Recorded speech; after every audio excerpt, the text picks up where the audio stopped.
Irmãos, a paz de Cristo, pela graça de Deus, nós vamos iniciar mais uma série de EBD, como já foi apresentado pelo pastor. Nós estaremos estudando o Antigo Testamento, especificamente um livro do Pentateuco, Levítico, como a Isabela já colocou aí no slide. Eu peço que nesse momento os irmãos possam me acompanhar em oração ao Senhor, a fim de que Ele possa nos instruir nessa manhã a respeito da sua palavra, a respeito daquilo que num primeiro momento pode nos parecer distante e difícil de se interpretar e aplicar, mas sem dúvida nenhuma o Senhor nos dá recursos adequados para compreender e amar a sua palavra. Amém? Vamos orar. Senhor nosso Deus e nosso Pai, Senhor, nós te agradecemos por estar aqui nessa manhã, por poder estar diante da sua palavra com o desejo de aprender mais dela, com o desejo, Senhor, de compreender aquilo que o Senhor disse a nós e aí aquilo que o Senhor ainda continua a dizer a nós por meio da tua palavra que foi dada aos nossos antepassados há tantos tempos atrás. Que o Teu Espírito Santo possa iluminar a nossa mente, iluminar o nosso entendimento, a fim de que venhamos a ter uma compreensão adequada, Senhor, da Tua palavra. Ajude-nos, Senhor, nessa manhã, que o nosso entendimento seja renovado, que saiamos daqui com a nossa compreensão mais aprofundada a respeito da obra do Teu Filho Jesus Cristo, a respeito da Tua santidade e como continuamente o Senhor nos chama a estar em santidade contigo, a sermos semelhantes a Ti em santidade. Eu oro a Ti, no nome do Seu Filho Jesus Cristo, pelo poder do Espírito Santo que nos foi dado. Amém. Está um pouco alto o retorno para mim. Foi? Tá bom para os irmãos? Para mim, o momento ficou bem alto. Não sei se ficou para os irmãos. Tá indo? Foi? Ok. Bem, livro de Levítico. Hoje, no estudo do livro de Levítico, nós teremos alguns objetivos. O objetivo da nossa aula será estabelecer a relevância do livro. É o livro que mais aponta para o sangue de Cristo no Antigo Testamento. Afastar a ideia de que é um livro obsoleto para a nossa vida cristã, ou seja, ele não tem um uso direto de aplicação no nosso relacionamento com Deus e com o próximo, diante de Deus continuamente. Fornecer um olhar panorâmico a respeito do livro, ou seja, nós vamos dar um voo naquilo que é a mensagem teológica de todo o livro e como o autor dispõe o livro. Apresentar a mensagem teológica do livro e os seus temas principais. Então, o livro de Levítico ele tem uma mensagem teológica específica, que nós podemos sintetizar todas as temáticas, mas também vamos trabalhar as temáticas de maneira separada. E introduzir o uso do livro no Novo Testamento, ou seja, nos mostrar como os autores do Novo Testamento, inspirados por Deus, fizeram uso do livro de Levítico a fim de apresentar e falar da obra de Jesus Cristo. De maneira introdutória, nós precisamos falar do livro de Levítico dentro de um outro conjunto de livros, que é o livro do Pentateuco, na tradução grega, ou Torá, na lei, na visão hebraica, que significa lei e ensino. Pentateuco foi um nome achado na história da igreja, primeiramente nos escritos de Orígenes. Ele foi o primeiro que classificou esses 5 primeiros livros da Bíblia, tomado pelos hebreus como Torá, o livro do ensino, por Pentateuco. Essa opção foi uma opção, vamos dizer assim, um pouco mais prática de se relacionar com o Pentateuco. É importante dizer que os hebreus, eles davam temas e nomes para os seus livros com aquilo que tinha mais ligação, com aquilo que tinha mais, vamos dizer assim, a ver com a temática teológica ou o princípio do livro. Então, quando os hebreus usam aqui Torá para esses 5 livros, que eu coloquei aí, que pode ser um entendimento composto por 5 livros com uma unidade temática geral, ou um livro de 5 seções, Gênesis, Êxodo, Levítico, Números e Deuteronômio, quando eles apontam isso para a Torá, eles têm uma visão de que tudo aquilo que é exposto em Gênesis, no Êxodo, Levítico, Números e Deuteronômio é lei do Senhor. é ensino do Senhor holisticamente para a vida deles. Apesar do Pentateuco, eu vou me referir ao Pentateuco porque é aquilo que é mais aproximado dentro da nossa compreensão já habitual. Ele ser um livro que tem narrativas, que tem sessões legais, ou seja, leis, que tem poesias, os hebreus olhavam para o Pentateuco ou para a sua Torá não de maneira tão separada em termos de estrutura literária. Ou seja, isso é uma narrativa, isso é uma sessão legal, isso são poesias. Quando o hebreu olhava para os livros, né, do Pentateuco, para a Torá, ele acreditava que tudo aquilo era ensino para a vida dele. Que ele não deveria fazer a separação entre a narrativa e a lei cerimonial, ou a lei moral, ou a lei civil, como geralmente nós, né, separamos. Ele tomava tudo aquilo como um ensino para a vida dele. Então, é por esse motivo que os hebreus colocam a temática desses 5 livros, né, o nome desses 5 livros, como Torá, Lei, e nós, cristãos, aí, mais no desenvolvimento da história da igreja, talvez com uma maior distância dessa perspectiva hebreia a respeito desses 5 livros, de maneira prática, denominou esses 5 primeiros livros da Bíblia como Pentateuco. Até aqui, nessa explicação, alguém tem alguma dúvida? Nenhuma dúvida? Foi importante dizer, antes que eu dê continuidade, que mesmo que eu não trabalhe aqui algo que os irmãos tenham dúvida, você pode fazer a sua pergunta se estiver dentro do livro de Levítico. Se eu souber e puder responder, certamente o farei. Caso não, o pastor está aí para nos auxiliar. Tudo bem?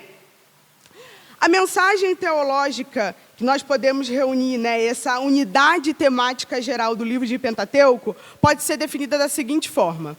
O livro do Pentateuco é sobre Yahvé, o Santo Deus, o Criador de todas as coisas, que faz aliança com Israel, tornando o seu povo exclusivo, fazendo cumprir sua promessa de levá-los à terra prometida por amor de seu nome, mesmo diante da rebeldia do seu povo. Nossa, Ana, será que essa síntese, ela realmente abarca os 5 livros? Vamos fazer aí alguns ajustes dentro dessa síntese que eu fiz, para que os irmãos possam perceber que, de fato, isso abarca toda a mensagem teológica do livro de Pentateuco. Em Gênesis, Deus se revela como o Criador de todas as coisas.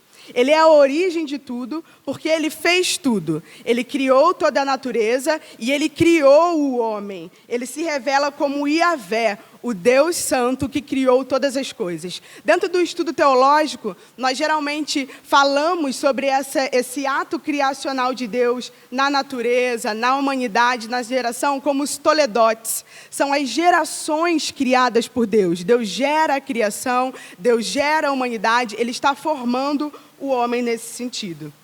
Ele é aquele que faz aliança com Israel. A aliança se apresenta tanto no livro de Gênesis, primeiramente ali com Abraão, chamando para uma aliança com ele, e também no livro de Êxodo, onde o Senhor dá a sua aliança para o povo de Israel, ali no Monte Sinai, nos 10 mandamentos. Ele faz cumprir as suas promessas. Levítico, Números e Deuteronômio são 3 livros que falam sobre esse caminho do povo no deserto até a chegada... Quer falar, pastor? Só um momento. Show.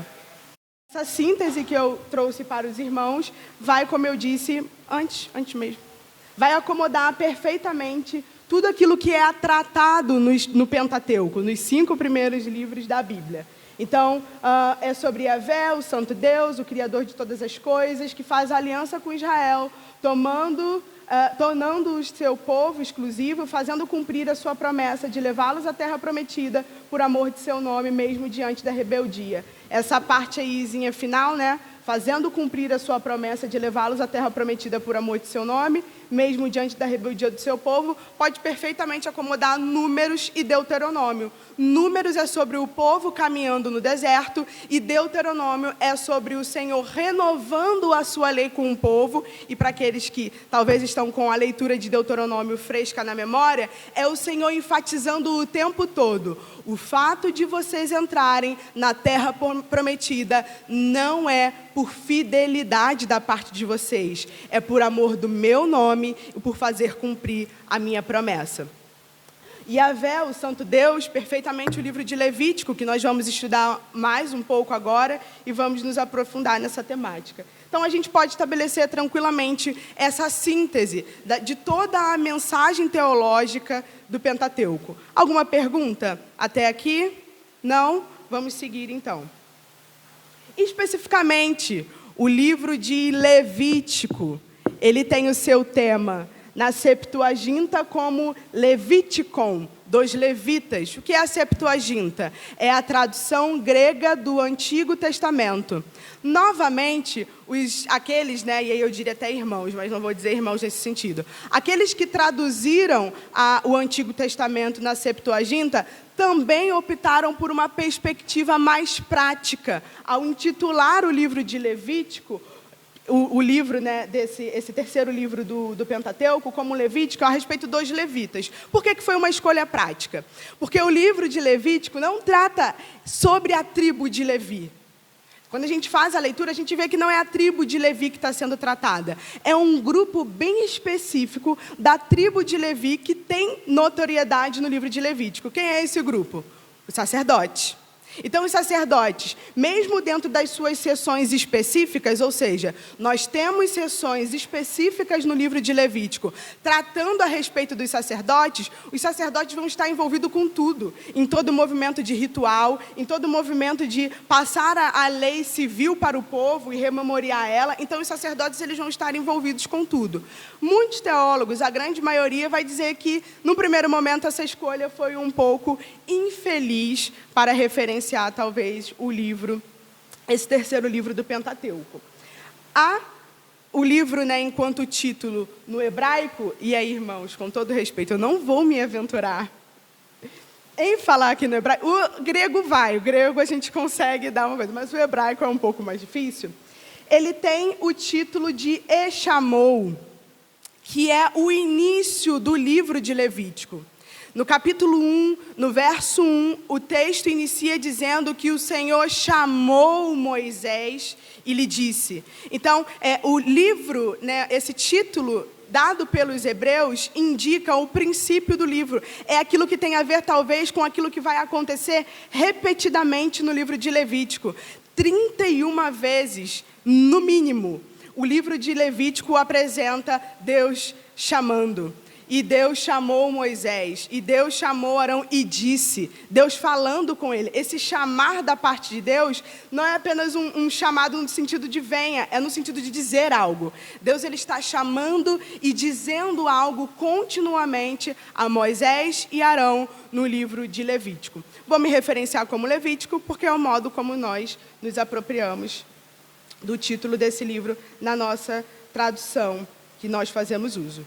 O livro de Levítico é quase exclusivamente de literatura legal, lei. Lembra que no início eu falei que o Pentateuco ele tinha algumas perspectivas literárias, gêneros literários, narrativo, lei, poesia, genealogia. Genealogia tem de maneira muito, tem uma grande quantidade. Mas o livro de Levítico, diferente dos outros livros do Pentateuco, vai ser um livro que vai conter mais seções legais a respeito da lei.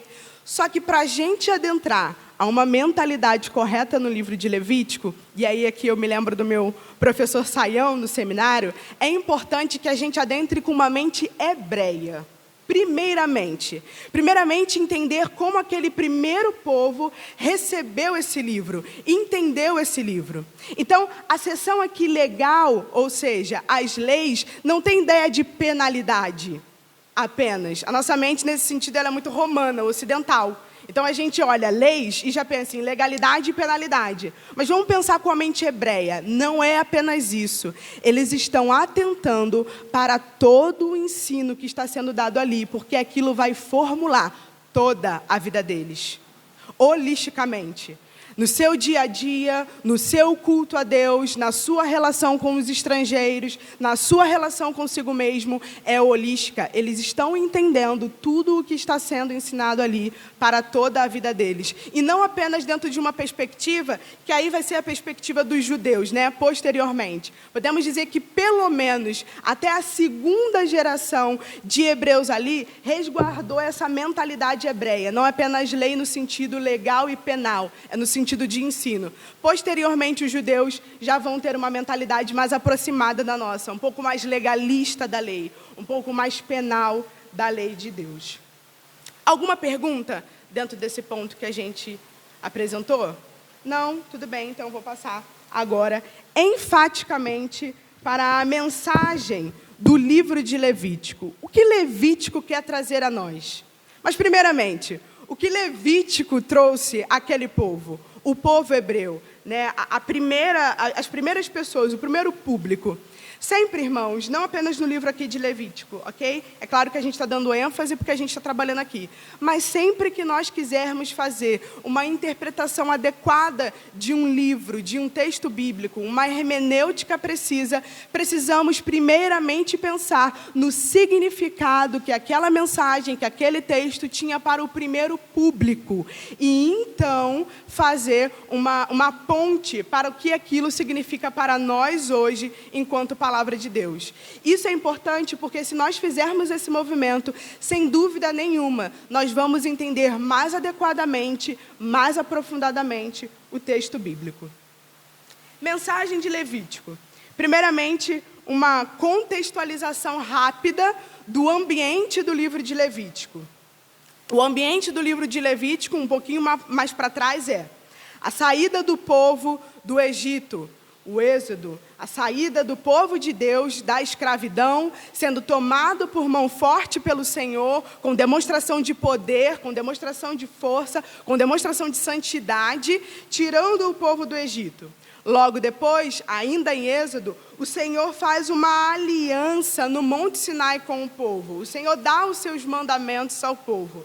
Logo depois que o povo recebe a aliança do Senhor no Monte Sinai, a aliança é quebrada. Quantos lembram daquele movimento de idolatria com o bezerro de ouro? Eles recebem a aliança rapidamente ali no Sinai, eles não adentram o Sinai porque eles ficam ali temerosos com a glória de Deus, mas recebem a lei de Deus. Logo depois, Moisés retorna ao monte para então pegar os 10 mandamentos em tábua, pelo dedo de Deus escrito. Só que o povo acha que Moisés está demorando muito e constroem ali o bezerro de ouro, cometem a idolatria e quebram a aliança que já havia sido recebida. No transcorrer, ali no finalzinho de Êxodo, o Senhor ordena que Moisés dê andamento na construção do tabernáculo. O Senhor começa a preparar o local onde a presença dele se estabeleceria entre o povo. Por conta da rebeldia do povo e até mesmo da dificuldade de Moisés de lidar com a rebeldia também do povo, Moisés, num primeiro momento, no final do livro de Êxodo, é dito que ele não pode entrar no tabernáculo. Moisés é pecador como todo o povo. Ele não poderia entrar no tabernáculo do Senhor. Agora, quando a gente inicia o livro de Levítico, no capítulo 1, no verso 1, e aí eu peço para que você abra a sua Bíblia, para a gente fazer essa leitura junta, e esse texto fica bem marcado na nossa mente, porque ele vai dar um tom, ele é aquilo que nós podemos apontar como chave hermenêutica para o livro de Levítico. Levítico, capítulo 1, no verso 1.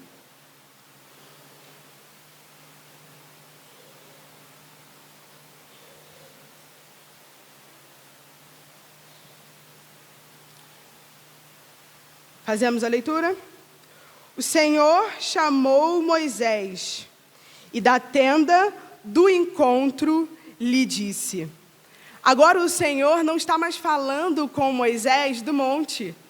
Não é uma voz externa. De onde o Senhor está falando com Moisés? De dentro da tenda do encontro, de dentro do tabernáculo. O Senhor está chamando Moisés agora para lá. O Senhor decidiu habitar no meio do seu povo.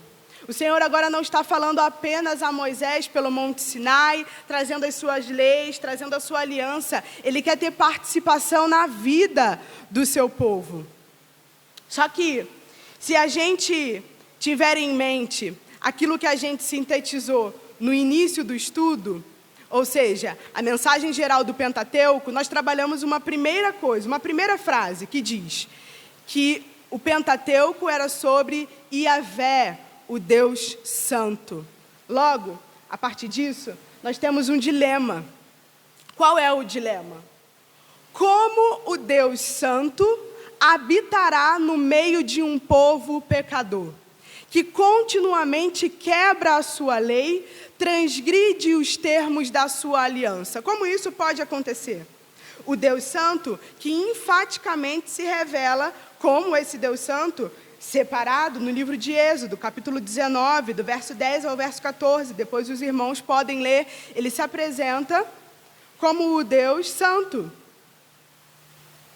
E de que forma nós devemos compreender o Senhor se revelando como um Deus Santo? Não apenas no livro de Levítico, mas em todo o Pentateuco. Primeiramente, dizer que Deus é santo é entender que Ele é separado.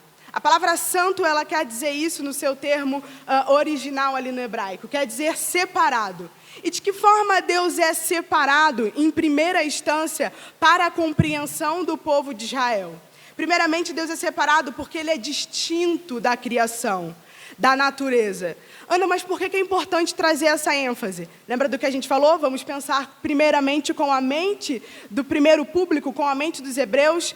Eles saíram da terra do Egito abarrotados de cosmogonia pagã. O que é cosmogonia pagã? Cosmogonia pagã são os mitos a respeito da criação, a respeito da origem de todas as coisas. E dentro da cosmogonia pagã, nós temos uma realidade onde os deuses eram muito similares à criação. Deus Sol, Deus Lua, Deus Mar. De maneira até muito pobre, por assim dizer, em alguns mitos, a criação se dava pela relação entre dois deuses, muito semelhante à vivência humana. Então, Deus primariamente se revela como o Deus santo, separado, diferente, distinto de toda a sua criação e distinto de qualquer ideia de Deus que anteriormente eles puderam ter recebido. E Deus é distinto dos homens, porque os homens são pecadores e Deus é santo, Deus é puro, Ele é perfeito, justo e verdadeiro. Ele era distinto, Ele era separado. Como resolver isso então? Se Deus é separado dos homens, como Ele vai se relacionar com os homens? Já que os homens são pecadores e Deus é absolutamente santo. É isso que nós vamos trabalhar como a mensagem teológica do livro de Levítico. A mensagem teológica do livro de Levítico é: Deus graciosamente provê um caminho para o seu povo viver em sua presença. Essa é a mensagem teológica do livro de Levítico. O Iavé, o Deus Santo, ele vai graciosamente, misericordiamente, de maneira misericordiosa, prover um caminho, um modo para com que o seu povo pudesse viver em sua presença. E aí, no próximo slide, nós vamos desenvolver isso. Quais são os meios? Como Deus irá se relacionar com o seu povo? Como Ele irá habitar entre um povo pecador? Deus ele vai estabelecer alguns movimentos, algumas realidades de sacrifício, a realidade dos sacerdotes e de rituais de purificação. Qual era o objetivo disso tudo? Santificar o povo, a fim de que eles pudessem viver na presença de Deus. Esse é o caminho, um caminho de santificação que o Senhor provê para que o povo pudesse viver em sua presença. E como isso se apresenta no livro de Levíticos? Em rituais de sacrifício, nos sacerdotes e rituais de purificação.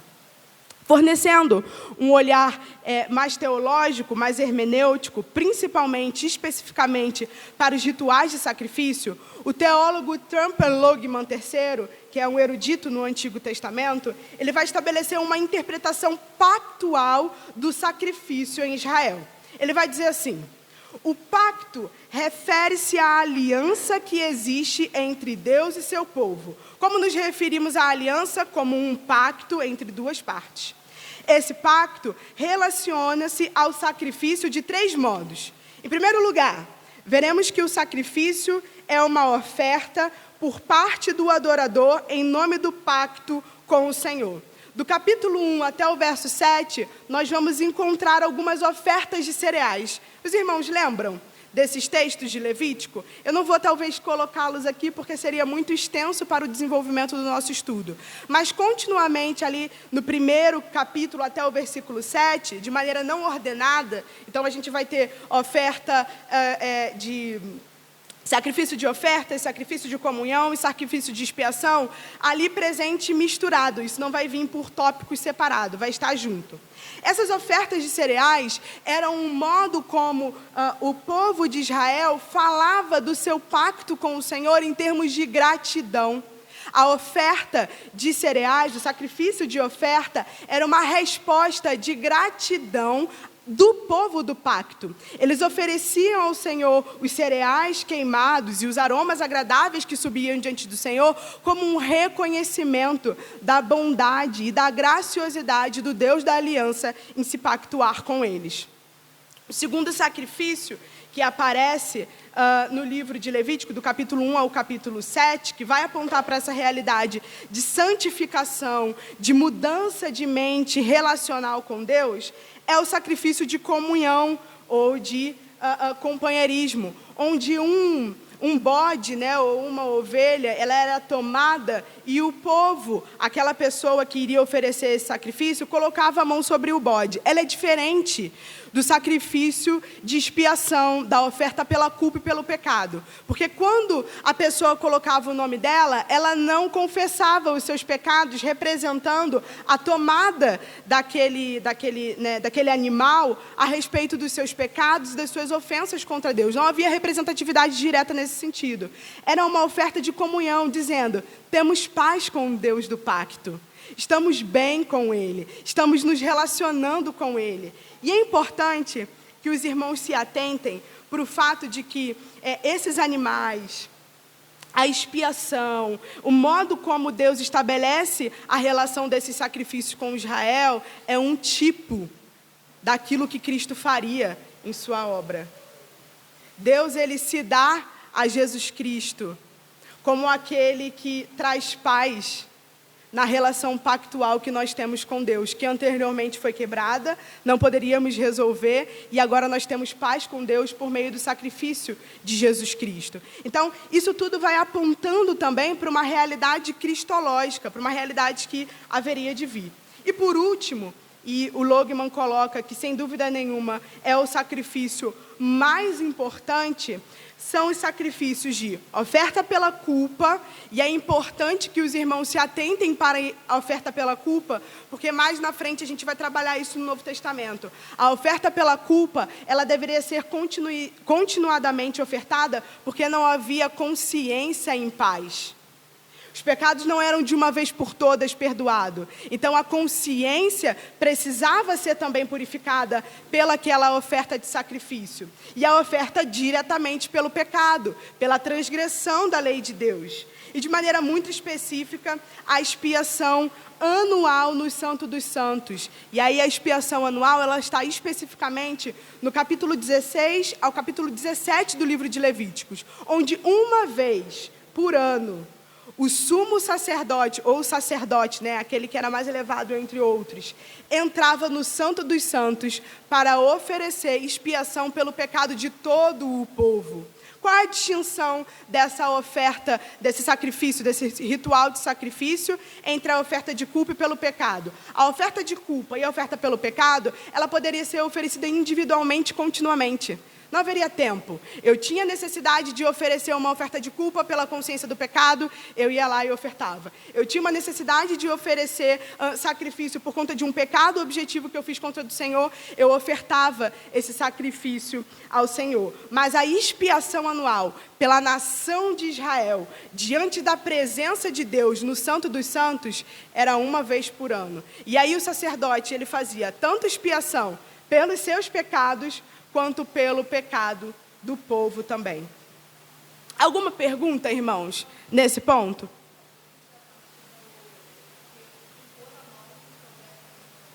Ok. Na oferta, diferente da oferta pela culpa, a oferta pelo pecado e a da expiação também, a oferta de paz, de pacificação, na nossa Bíblia, né, na NAA, o título está oferta de pacificação ou oferta pacificadora, alguma coisa assim. Mas aqui é usada como oferta de comunhão ou de companheirismo.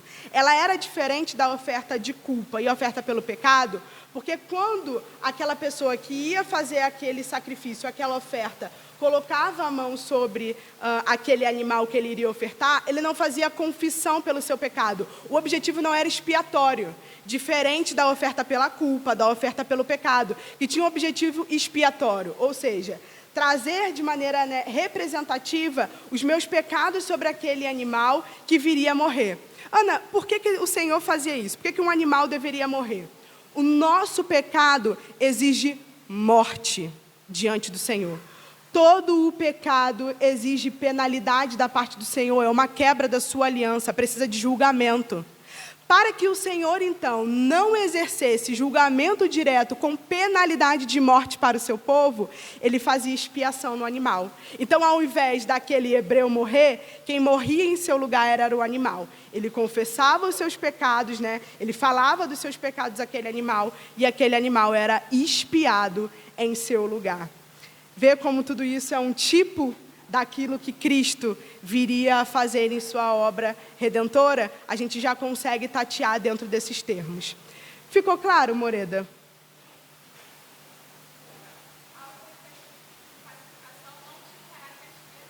Isso. De comunhão com Deus dentro dessa interpretação pactual de sacrifício. Nós estamos tendo uma interpretação pactual do sacrifício, ou seja, a oferta de cereais era uma oferta de gratidão, de adoração ao Deus do pacto. A oferta de pacificação era uma oferta de comunhão com o Deus do pacto. E a oferta de expiação era uma oferta que vinha a restaurar o relacionamento que tinha sido quebrado por conta do pecado. Era a oferta de expiação. Eu acho que no próximo slide tem isso. Os israelitas arrependidos podiam buscar perdão de Deus, oferecendo um substituto para pagar pelo seu pecado. Desse modo, o sacrifício servia como um meio divinamente sancionado para reestabelecer a relação pactual. Então, o que o sacrifício expiatório fazia? Ele reestabelecia a relação pactual do Deus Santo. O fato da gente estar trazendo uma interpretação pactual aqui, irmãos, não ignora a nossa ênfase aqui a respeito de Deus no livro de Levítico. Ele é o Deus Santo. O Deus que se pactua com o povo de Israel é o Deus Santo. É o Deus que não pode tolerar o pecado. É o Deus que não pode tolerar a inimizade do seu povo e nem tampouco pode tolerar inimizade com o seu povo ou falta de adoração devida ao seu nome. E aí, esses 3 sacrifícios apontam para essa realidade. O sacrifício, portanto, relaciona-se intimamente ao dominante conceito teológico da santidade de Deus, tanto no livro de Levítico, como em todo o Pentateuco. Vamos para o próximo ponto, então. Os sacerdotes ordenados no livro de Levítico, do capítulo 8 ao capítulo 10, e logo depois do capítulo 21 ao capítulo 22. Trump Logman diz assim: embora seja verdade que uma completa compreensão da teologia do sacerdócio deva considerar muito todo o Antigo Testamento, Levítico fornece o cerne cerne, o cerne da informação necessária ao nosso entendimento do assunto. Ou seja, o livro de Levítico é fundamental na compreensão bíblica de sacerdócio. Se você olha para o livro de Hebreus e você não entende alguns livros de Hebreus, volta para o livro de Levítico, que ao olhar o livro de Levítico e as aplicações, as atribuições e o modo como os sacerdotes são apresentados no livro de Levítico, vai te esclarecer ali a ponte que o autor de Levítico faz em termos de Cristo ser o sumo sacerdote, aquele que de fato realizou uma obra perfeita. Os sacerdotes são chamados para ser a expressão da santidade de Deus no meio do povo.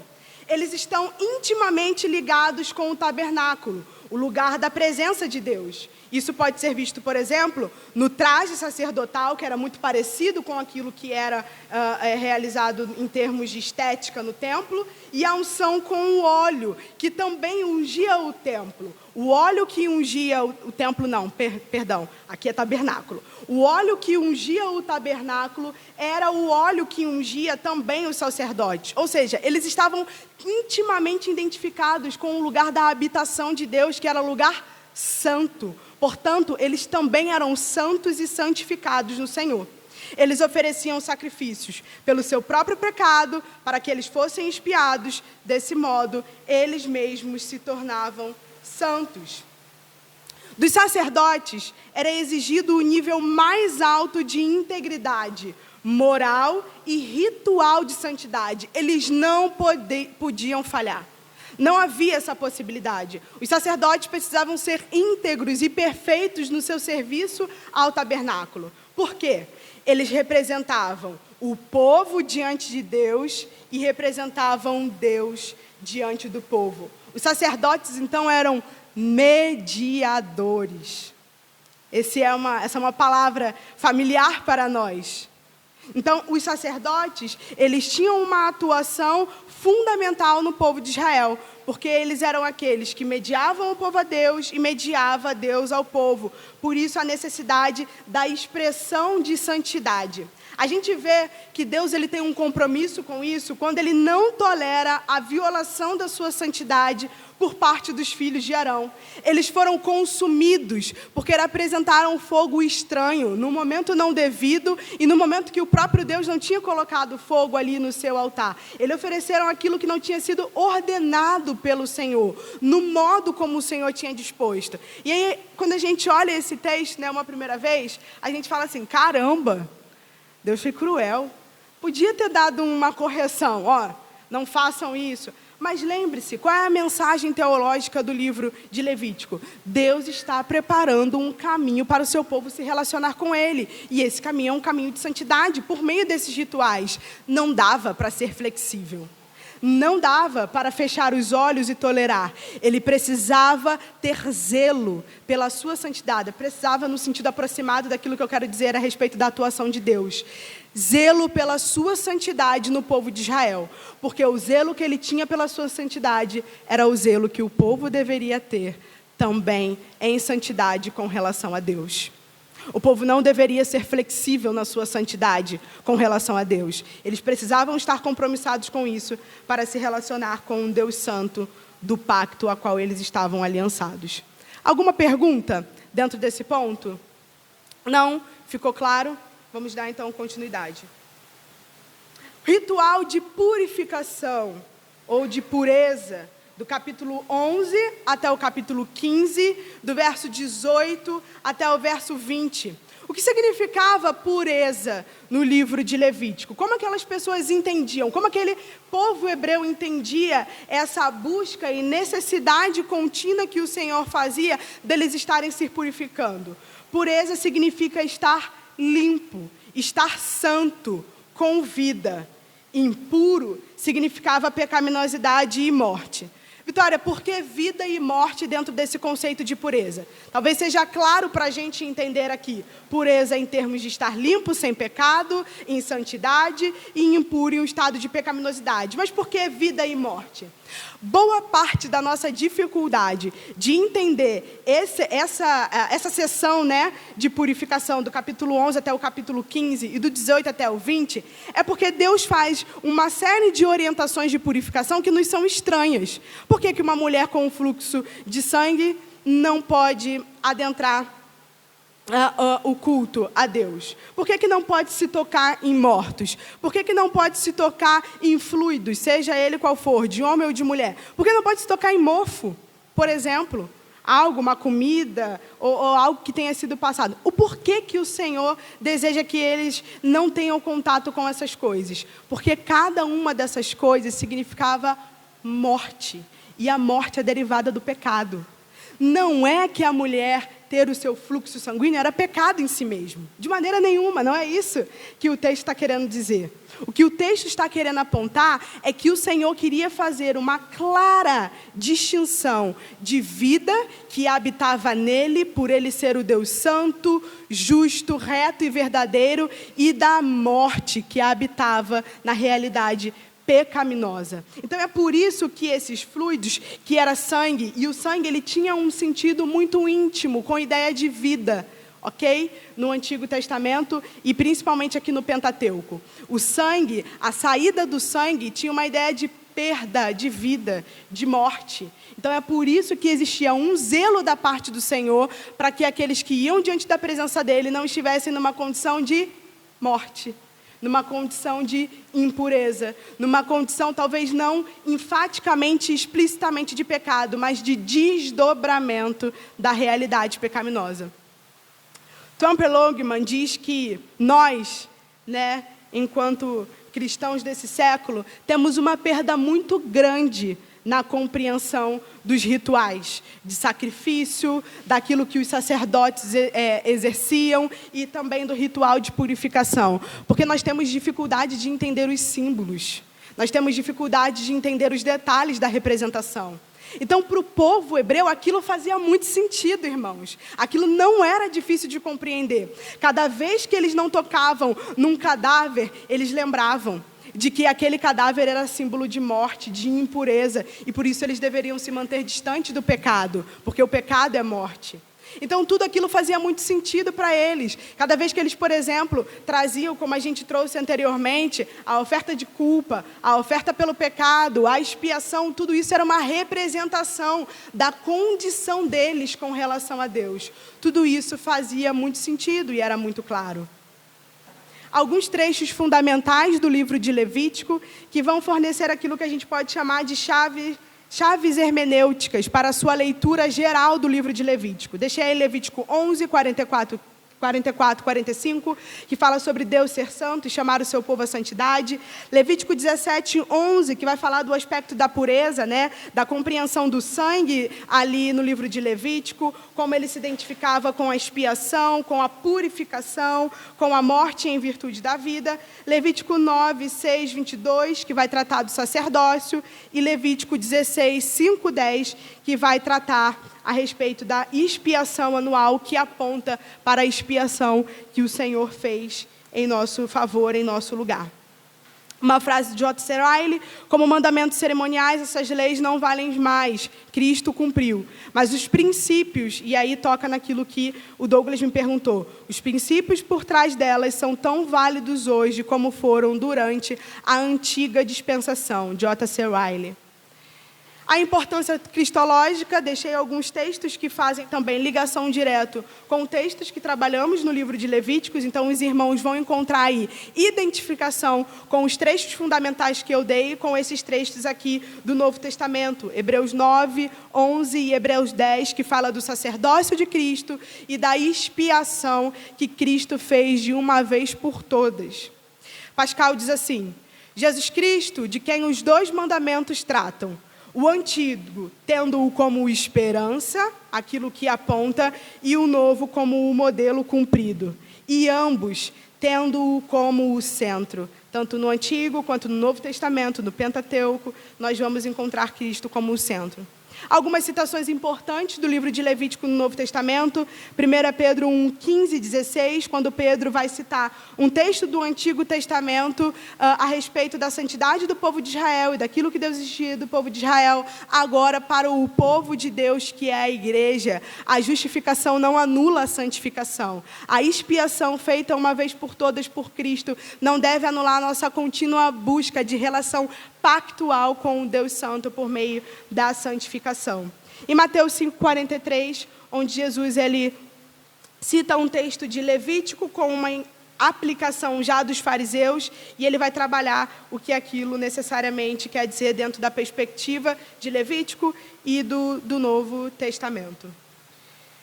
Por último, os livros que foram usados para esse estudo: Introdução ao Antigo Testamento, do Tremper Logman, e Interpretação do Pentateuco, do Peter Vogt, ou Vogot, não sei exatamente aqui a pronúncia. São 2 livros.